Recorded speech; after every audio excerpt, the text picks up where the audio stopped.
coffee break time, everybody. Happy Good Friday, and hope you're all well. Yes. Absolutely. That's it for the intro? That's it. That's all I got. Okay. I've got the coffee maker. I refilled my own coffee today because I got a big jug of spring water, and I got a water cooler that I put in that has hot and cold water, and then I got the coffee maker all set up because we don't have running water at the new studio, right? Right. So, okay. But yeah, so this is fresh brewed right here in Studio E. First cup of coffee. I was going to say right here. There's a lot of first times that are going to happen for a while, aren't there? So yeah, all exactly. Right. PHP. Oh, here we go. Yes. No, don't worry. Remember, I mentioned that I would really like to be able to, build a service. Do more PHP. Is that what you were going to say? No. Okay. I wasn't going to say that, but I was going to say you challenged me to come up with a solution before you could come up with a PHP solution. Well, I already did it. I already found a PHP solution Online. So what was it? So yeah, what was the script you found? This was a conversion script that would take a vCard and convert it to a JSON format, and it's part of the Sabre suite of tools.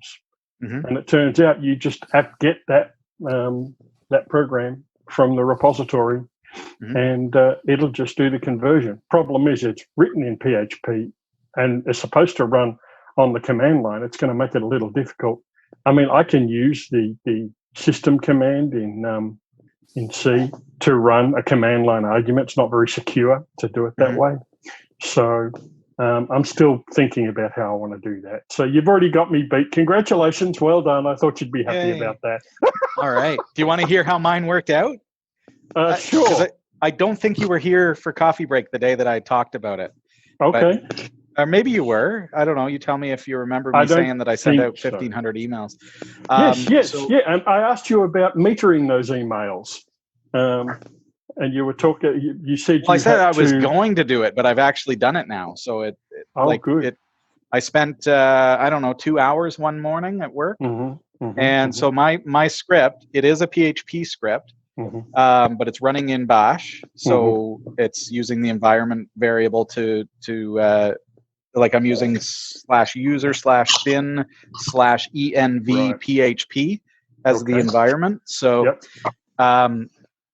I have a comma-separated values file with the name and email address of everybody that I want to send this email blast to. And that was from an Excel spreadsheet that I opened up in LibreOffice and saved it as a CSV file. And then my program goes through, converts that into a PHP array of name and email address, and then cycles through that. Generates a fresh HTML email, very nicely styled with the company logo, and really, really nice. It's got all their contact info. Looks real pretty. And then it attached the two PDF files, and then it sent it out one email every 3 seconds over a TLS 1.2 authenticated SMTP account. So it's like not going to go into their spam folder for not being authenticated or anything like that. So it worked really, really well. So I sent 1,500 emails in the course of 2 hours. Nice. So, yeah. I was listening on that podcast, or I was there on that podcast. And I remember we talked about the whole metering thing because I was concerned that if you sent 1,500 emails in one blast, it would just can't do that. Yeah, no, you sure can't. No. The closest thing I get to send so many emails is I'm on the I am managing the mailing list of the Norwegian part of the EFF, the EFF branch of Norway. Oh, good. And we have the email list have some 800 members. So each time someone sends an email, it goes to the server who gets picked up by mailman, and it blasts off. I imagine that mailman have some metering, but the standard postfix is blasting out, separating into different chunks to. So, Robbie, that wasn't actually the project I was talking about. Oh. As soon as you said PHP, what other PHP project did I talk about? Well, why would I think anything different? You gotta preempt your PHP statements, because that's the only big PHP project that I did this week. Yeah, okay. I think it was, I forget if it was earlier this week or if it was last week, that we talked about an application that I think I'm going to build ultimately for the PinePhone. For the PinePhone. Okay. Yes. Oh, so you're talking about your project, not my project. Well, I'm so self-centered, aren't I? That's okay. That's okay. But you challenged me because you said, I bet you I could build it in PHP. And I said, okay, well, if you can do that, go for it. See what you can do. Right? I didn't make the connection to the PinePhone, because as soon as you said you were going to be using your contact list, I was immediately thinking about the 1,500 contacts that I just email blasted. I got you. I get it. I got you. It's all good. But morning or afternoon or evening or whatever it is for you. So because Bo can't answer the question. What question? I was trying to figure out if you knew if the Ophono, which I haven't looked up yet, so it's on me to research that more, whether it has any way of talking to a CalDAV server for the backing store for all the contact list. Do you know if it's capable of doing that or not?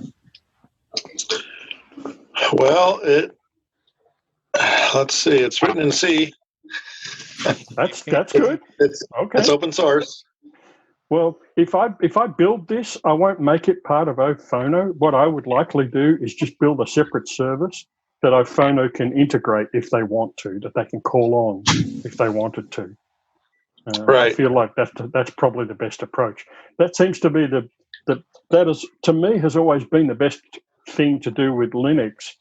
Build a tool that does one thing really, really well. Don't be building these monolithic tools. You can always string the output of one, pipe it into the input of another to get what you need. So that is the core Unix philosophy. Make one thing that do one thing well, and that is the reason for having pipes. You do one thing, and then you go into cycles into something else until you get the outcome that you want. So what I would like to do is have this thing running. I'm imagining this thing running on. I'm imagining this thing running on the PinePhone. And I would imagine that the thing would have to run as a service because it's got to be always available, just like Ophono would have to do, right? So makes sense. So the thing is, it's not going to be something you would run at the command line and pipe the output to something else. This would be something that you would have. This would be. I'm hearing Peter in the background there. I don't know whether I should stop or what. Peter. Oh, Peter. I just let him play. Okay. Is it okay for me to keep talking then? Yeah, you go ahead. I'm gonna mute Peter's mic because he doesn't seem to be paying attention to us. Yeah, all right, it's done. Okay, thank you. I hate to do that, but you know. Sorry, man. What a guy. So this thing would be a service. And what I'm thinking is it will just keep a local database because you don't know what the connectivity would be to the backing store, the actual that makes sense, yeah. V card or CalDAV backing store. So it would keep a local copy of all the data in its own database, and it's just then a question of keeping them in sync. The idea is that any application, not just Ophono, but any other application that needs this data can call this service and just get what it needs. And what I'm thinking of is just returning JSON back instead of the actual V card, because why? I mean, otherwise it would be just a straight through, mediation service, right? You'd just be getting the data directly out of the the CalDAV back in and returning it, I think it would make more sense to return something that's a little better structured that can be used in C or in Java or whatever, right? If a phono is in C. I like that idea too, because then when you're offline, you've got access to your CalDAV data. Right. And I'm a pay-as-you-go subscriber, so basically my smartphone, I use it for, like, if the alarm goes off at the studio, the alarm co has to be able to get a hold of me. Otherwise, it's Wi-Fi only, so I don't have a data plan or anything like that. So, and this would be perfect for that, because it would periodically, it would just periodically sync to the CalDAV server, or it would do it on demand. If you make a change locally from the phone, and make a call that would change some data, it would then attempt to propagate that change back to the CalDAV server. And if it can't do it, then it says, okay, I'm going to wait until conditions are right, the Wi-Fi comes up, and I can contact the server, and away we go. Perfect. I like it. So that's the plan. We'll see what happens. Now go build that in PHP, Robbie, and we'll see. It has to be a service now. It has with to be my copious amounts of free time. Well, the only coding I've been able to the only coding I've been able to do is quite literally just work stuff, because it's like I sit down, like, I mean, other than NEMS, but like, as far as like extra projects, it's strictly like only work-related PHP stuff. coding I have done is on the NUG board. We have a monthly meeting. Norwegian Unix user group. Oh, okay. Yeah, NUG. Yeah. When you said NUG board, I was picturing some single board computer I've never heard of. I'm like, a NUG board? What's that? Join us tomorrow and you'll see him. So I'm responsible for filling the calendar and filling the wiki with the agenda for the meeting, and it dawned on me that it would be easier to just run a script that would pre-populate what is going to be in the wiki, so I can just copy and paste. So we have the dates like Monday, December date so and so, and we have the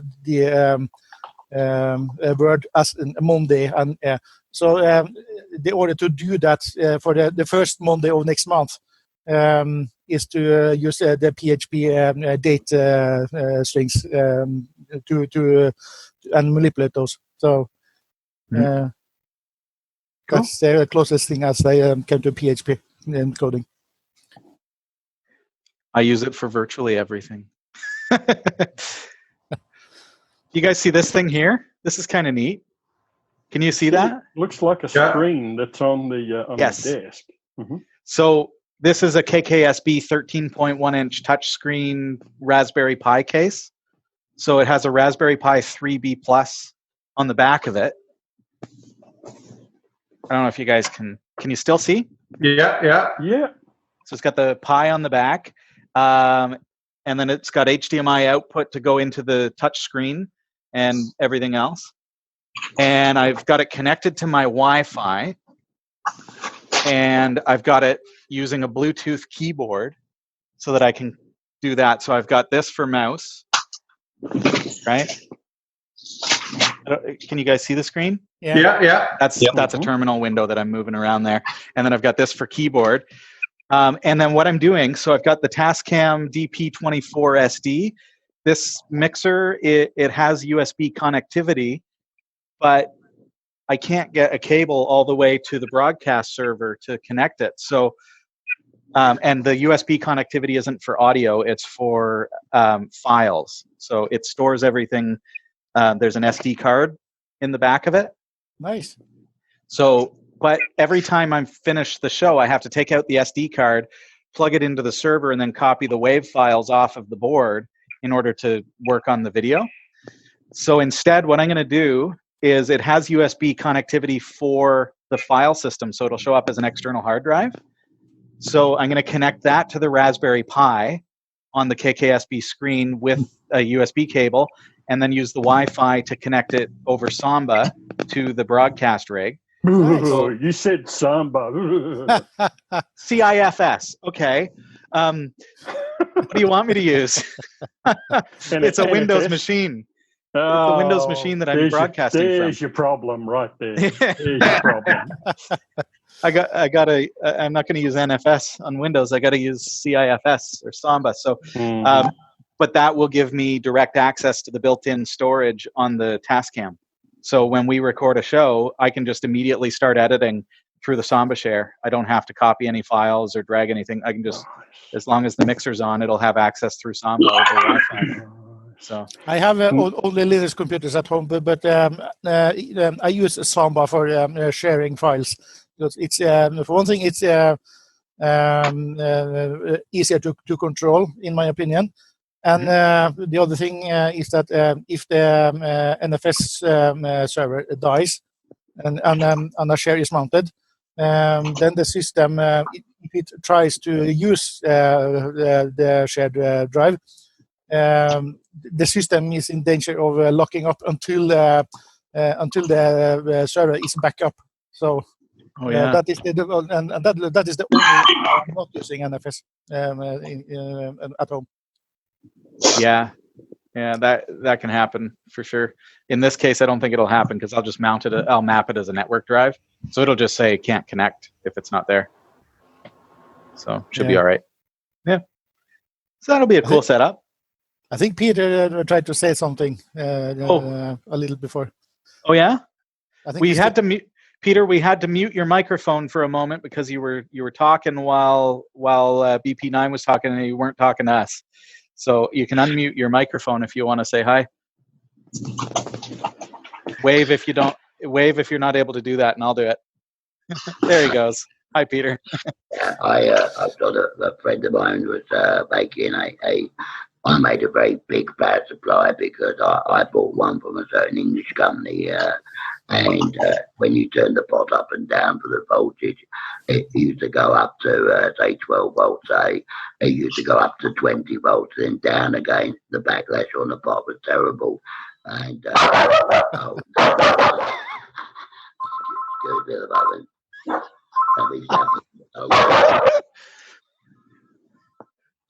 I'm just waiting for a train to go by, Peter. Yeah. Didn't catch the last part. You've got the power supply, and then the dog barked and the phone rang. Yeah. And he has muted his microphone, so maybe there's too much noise at the moment. So, hey, BP9. Yes, sir. So I posted your question on the PinePhone forum. Thank you, sir. And so far, only one guy's responded, and he doesn't know. But isn't that nice? It's like I'd Amazon reviews who say, "I don't know, I never tried it." That's okay. I don't know. It's fine. It's okay. He was saying that you can with Phosh you can integrate with Nextcloud and Google accounts. You can import contacts and calendar stuff from that. But I told him I wanted to know if you could sync with private contact card servers and CalDAV servers. Is that what you mean? Yes, sir. That's correct. Yeah. We'll see. That's an interesting comment about Nextcloud, though, because Nextcloud can be self-hosted, right? Yeah. Right. So that's kind of a neat idea. Well, I'm actually on the Ophono website right now trying to figure out what the capabilities are. I'd be really surprised if something like that wasn't already written, though. Me too. That's why I'm sort of hesitating to build it initially. I definitely want to go look to see what's out there first.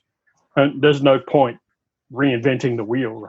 Yeah. Right. And I think what's interesting about the PinePhone is because it's going to be running true Linux, there's CalDAV connectors and stuff out there for Linux. So if those could be installed on the PinePhone, I think it'll just work, right? Well, they have to work with Ophono. Probably. I mean, the thing is that Ophono has to be able to call them. And if the code, if there aren't any hooks in there for Ophono to call something, then it's just not going to work. So they have to decide what they want to talk to. Yeah. And this is the thing, right? There's got to be like a daemon or something that's serving up CalDAV data.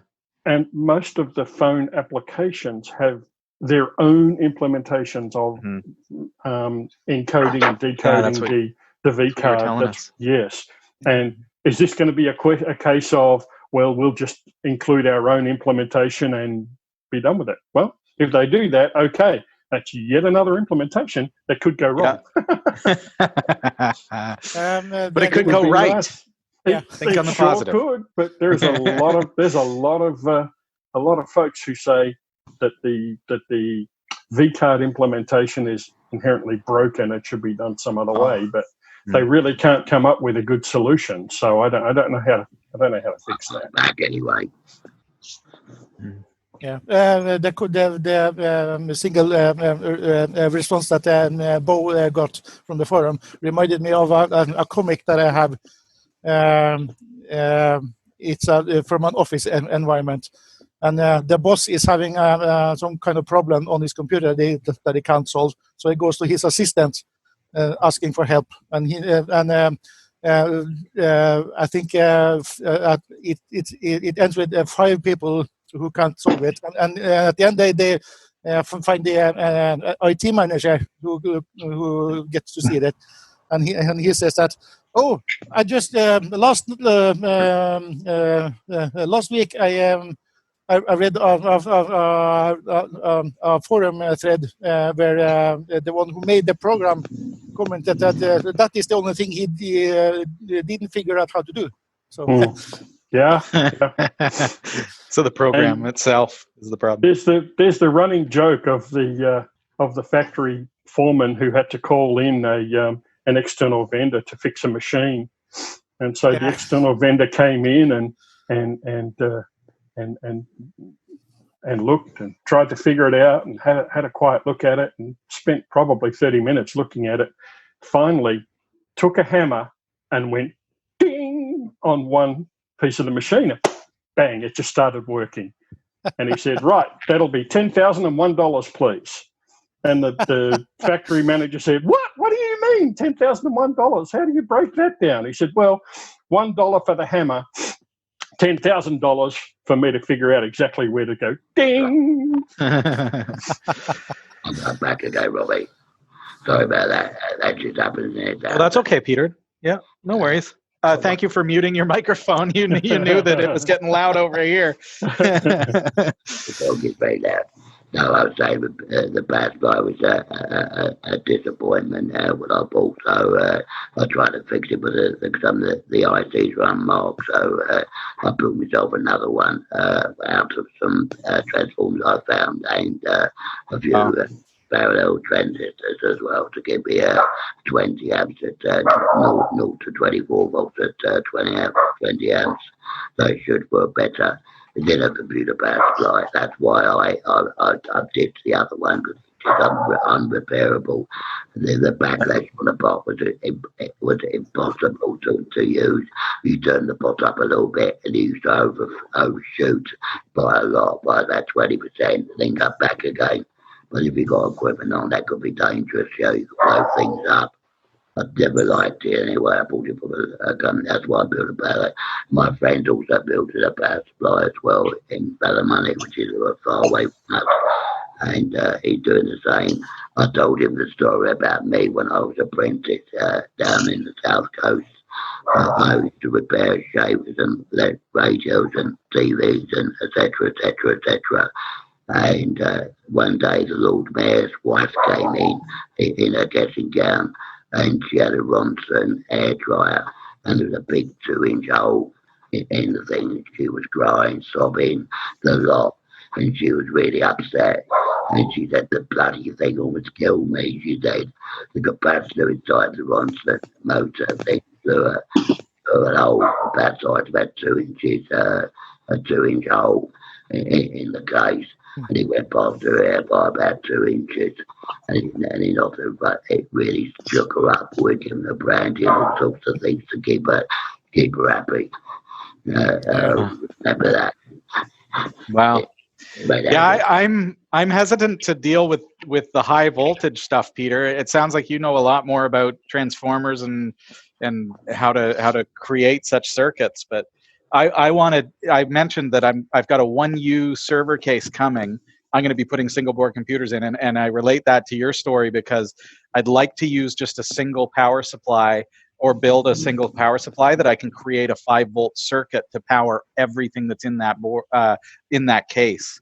And like, you've got that knowledge. I don't have that knowledge.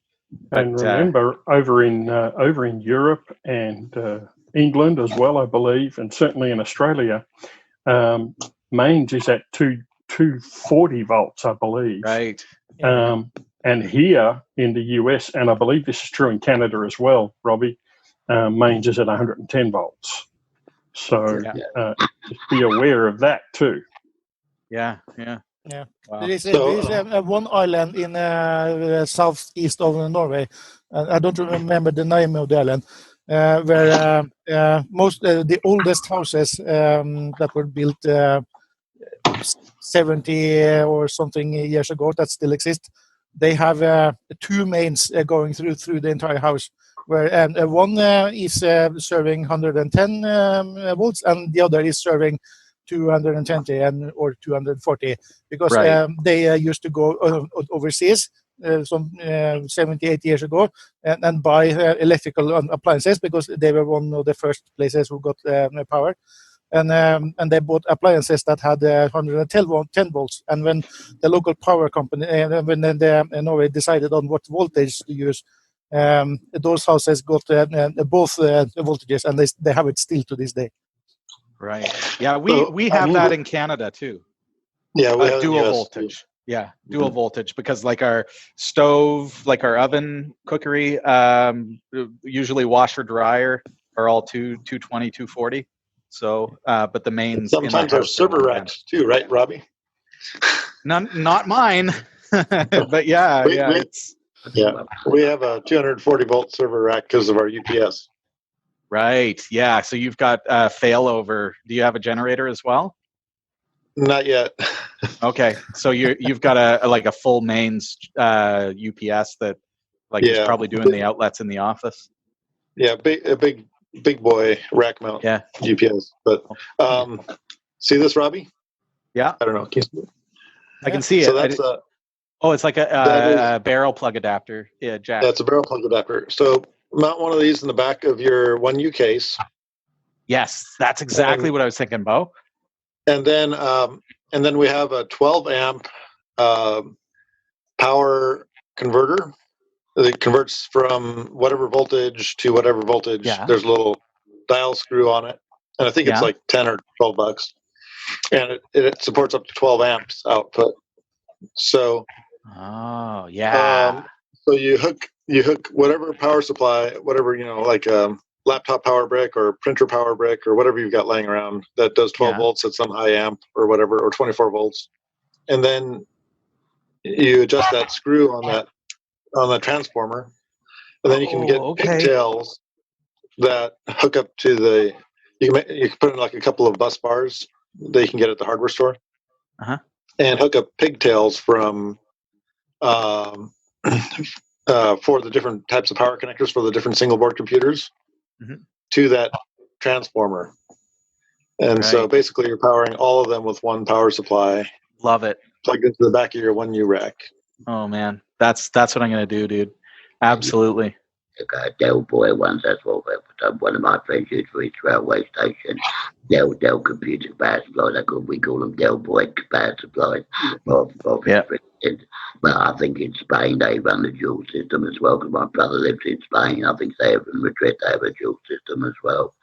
I went to France and I got a shock and horror how they wire up electrics.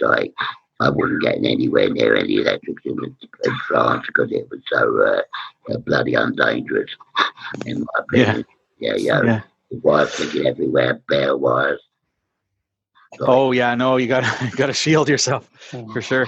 Bo, if you guys, we're a little bit over time, so I got to get going. But Bo, could I get the link for that? And I'm gonna put that in the description below. That step down controller that you're mentioning. Sure, I'd love to have a link for that on ameridroid.com. So take it easy, everybody. Yeah, Discord would be great. Now, for those of you watching, I'll put that in the description below if you're interested in doing something similar. That sounds like a great way to do it. Have a wonderful afternoon, everybody. I got to get back to work, and I'll see you again tomorrow for coffee break. See ya. Bye. Thanks. Yeah. Enjoy. Bye. Bye. Is that a switch mode power supply or is it just a transformer one, that converter? So it's called. Is it a switch down or is it a transformer? Oh, Bo's gone. You'll have to check out the link. Check out the link, Peter. I'll post it below. See ya. Happy Easter. You too. And you, John.